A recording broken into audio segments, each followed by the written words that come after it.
trascendencia académica, bueno, hace muchos años que estoy dando clases en esta facultad, doy seminario en la Universidad Nacional de La Plata y periódicamente como profesor invitado en una o dos universidades más, depende de cuando me convoque. Pretendo, por supuesto, aplicar lo que trato de transmitir cuando doy una clase, aplicarlo coherentemente, por supuesto, a cuando tenga, ojalá se dé, tenga que dictar una resolución, por supuesto. ¿Considera compatible el ejercicio de la magistratura con el ejercicio de la docencia? Sí, particularmente lo considero compatible. Perdón, voy a intervenir a mi co-presentador. ¿Se va a pelear con él? Sí, vamos a tener una cuestión acá.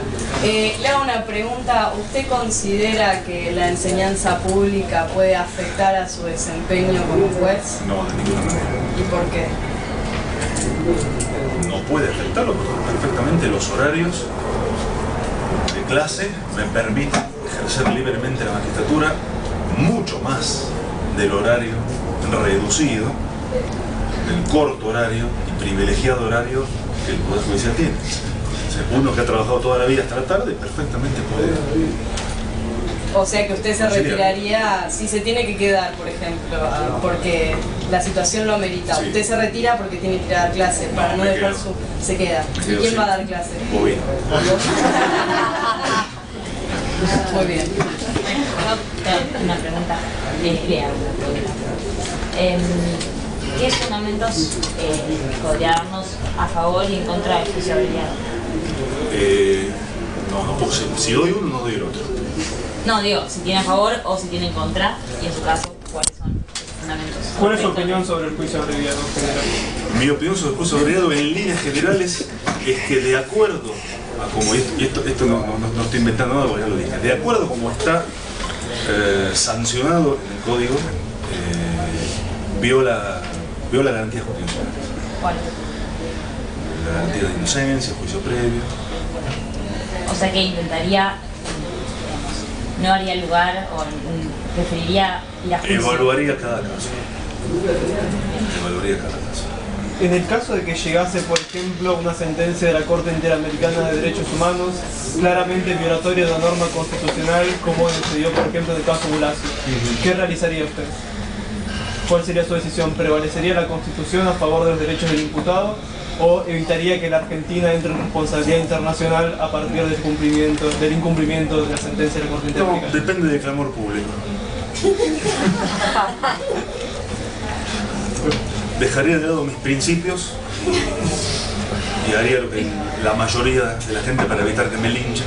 Qué independiente, la verdad lo admiro. Admiro su independencia. No se deschaven con lo que estamos tratando de buscar. Déjenlo hablar.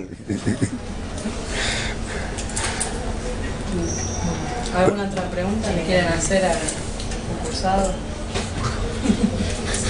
Al imputado. ¿Quieren ayudar?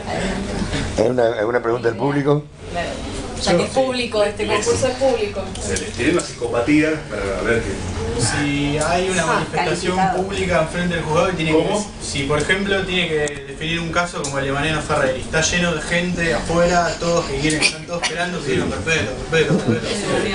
Si eso le influenciaría... De ninguna manera. Pero Basílico lo mató. ¿Ah, sí? Acaba de decir que... Pero otra pregunta, ahora yo voy a estar contesté así. Bueno, lo vamos a puntuar en relación. ¿Considere? No le digan lo que van a hacer. Usted le tiene que preguntar a él, no tiene que darle explicación. Fuera. ¿No considera que la función judicial debería guiarse por una serie de principios básicos que transformen en racionales sus No le decisiones? doy la respuesta. En gran parte sí, por supuesto. Entonces, ¿por qué considera que debe tomar decisiones caso por caso y no a partir de criterios generales? Porque las decisiones se toman caso por caso frente a que cada uno de los casos tiene diferencias, tiene similitudes, pero también tiene diferencias. O sea, se podrán aplicar los principios, pero también hay que evaluar siempre Yo tengo una. qué ocurre en cada caso. Espere, por favor. El invitado Bovino, si quiere realizar un... Supongamos que por una ley lo obligan a pagar impuestos a las ganancias, sin subirle el sueldo. Sin subirle el sueldo. ¿Usted litigaría esa ley por inconstitucional? No, de ninguna manera. Algunas las contesto en serio, nada, de ninguna manera. Le hago una última pregunta por mi parte. De hecho, me salgo de la candidatura, pero en las discusiones sobre eso yo fui de los que voté porque había que pagar impuestos a la ganancia. Perdón. ¿Cree que todos los empleados tienen que pagar? ¿Los empleados? Digamos, todos los trabajadores, no, todos los trabajadores. No, a ver, si quieres saber mi postura, y esto es en serio, yo creo que ningún trabajador en relación de dependencia debe pagar impuestos a las ganancias. Ahora, si le van a cobrar al jubilado, le tienen que cobrar a los jueces. Si van a hacer mal con los jubilados, háganlo mal con los jueces también. Esperado, presidente. Pero la lluvia no cae igual para todos, es el dicho. Bueno, y a ver, ¿qué opina? Le voy a hacer mi última pregunta. ¿Cómo le cae Fight a usted? No lo conozco personalmente. Ideológicamente, ¿Cómo? Ideológicamente, Lo conozco poco.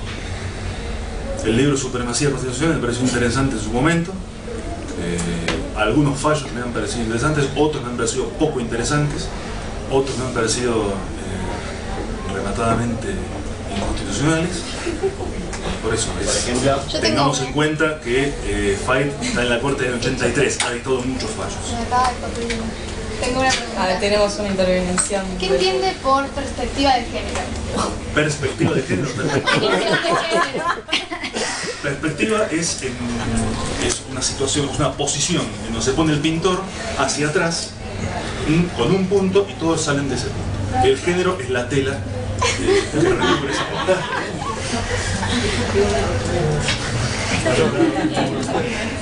Poncio Pilato. Sí, estaría dispuesto a trasladar los principios que dan clase a su fallo. ¿Cómo? Si está dispuesto ante todos los casos a traspasar sus principios que dan Le clase a repito los la fallos. respuesta que di en primer término. Una pregunta, ¿qué interés, digamos, por qué le interesa puntualmente ser juez de instrucción criminal? Federal. Por el suelo. Y siendo una facultad la posibilidad de delegar la instrucción, digamos, en el fiscal, ¿usted delegaría o seguiría investigando? Delegaría todas las instrucciones en el fiscal. mentira. Sin excepción. Sin excepción. De hecho, considero que el 196 del Código Procesal Penal, que por suerte yo ya no aplico por trabajo en provincia, no tendría que ser una cuestión discrecional, sino que tendría que ser la regla. ¿Fue una vez víctima de algún delito? Sí. ¿Cómo reaccionó en ese momento? ¿Se enojó mucho? ¿Tuvo alguna mala reacción? ¿O pensó objetivamente como alguien que es penalista? ¿Cuánto se acordó de la No era penalista en esa época, no era abogado en esa época. Mantuve mi sangre fría como pocas veces mantuve. Calculé que me iba a costar 7 segundos de reloj soltarme las manos, que las tenía atadas, y consideré que era lo suficiente tiempo como para que me vaciaran el cargador encima, con lo cual no me solté las manos y esperé que se fueran las personas y después me fui a mi casa con el helado que quisiera comprar. ¿Cree que esa experiencia, si le llega un caso igual a su juzgado, lo va a influir en la construcción? De ninguna manera, seguro. No ha influido hasta ahora. Bueno. Una más. ¿Cómo desde su rol de magistrado puede ayudar a afianzar la justicia? Dictando resoluciones acorde a derecho. Influidas buena respuesta. Por el clamor. Influidas por el clamor popular. ¿Usted me está haciendo la pregunta que me hizo antes o es una nueva pregunta? No, asevero lo que usted reafirmó previamente. Si se siente feliz, hágalo. ¿Positivista o naturalista? ¿Cómo? ¿Positivista o No corresponde, digamos, embarcarse y enmarcarse en ninguna de las dos posturas. Los dos tienen cosas apropiadas y desapropiadas o inapropiadas. No considero correcto, y a esta altura de mi vida, decir soy o no soy positivista. ¿Qué rol le asigna el derecho penal dentro de la conflictividad social? ¿Cómo? ¿Qué rol le asigna al derecho penal de la conflictividad social? Una pésima herramienta de resolución de conflictos. ¿Y cuál es el fin del derecho penal entonces? Condenar a la gente. Pena. ¿Y cuál es el fin de la pena? ¿Ustedes quieren que le diga cuál es el fin de las leyes? O lo que yo pienso. Lo que usted piensa sobre cuáles son los fines de la pena. Bien, el día que el artículo 79 diga que por matar a una persona va a ir a una granja a recuperarse, puede que piense distinto. Por ahora, como están escritas, es retributiva, netamente. ¿Y eso debería cambiar? Sería interesante que lo hiciera. ¿Usted fomentaría ese cambio? Desde mi rol de juez, no. ¿Usted es garantista? Por supuesto. ¿Trabajó en la defensa o la fiscalía? Nunca, siempre trabajé en el juzgado. Y en una librería. ¿Nunca litigó? ¿Nunca hizo de abogado litigante? Nunca hice abogado O litigante. sea que no tiene los 8 años de ejercicio que exige la Constitución. No, los tengo en el Poder Judicial. Eso no es ejercicio.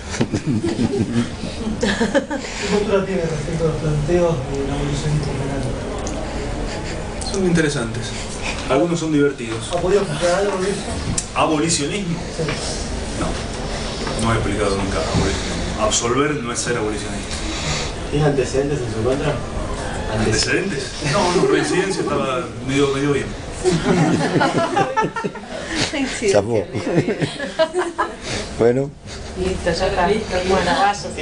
vaya tranquilo, lo vamos a elegir seguro. Lo llamamos. Lo llamamos para decirle el puntaje después. A ver, ¿Cómo si seguimos? ¿se cortó? Encima garantista, ¿eh? Tendría que haber un psicólogo.